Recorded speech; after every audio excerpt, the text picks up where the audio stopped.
56 days after the Avalon outbreak, New South Wales is returning to a near-COVID normal. From Friday, the 4 square metre rule is again reduced to 2 square metres for all venues other than gyms. And the only place masks will remain mandatory is on public transport.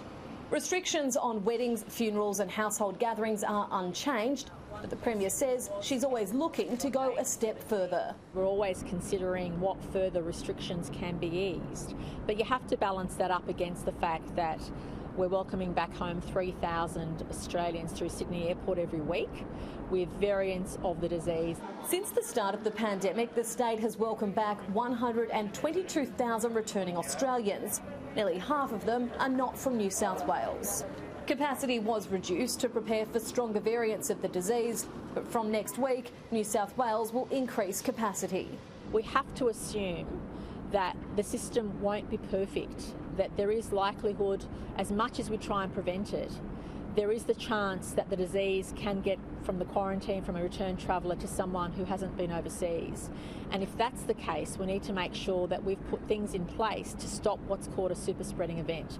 When the Avalon cluster broke just before Christmas, people were allowed to sing and dance and mingle in that environment, which is why clearly nearly 40 people, I think, in the one weekend got community transmission, got the disease, and that's a huge number. So we want to prevent those events from happening, and so we weigh up the risk. Earlier this week, the state was on high alert after a return traveller tested positive 2 days after being released from hotel quarantine. Early investigations indicate it's most likely an historical case.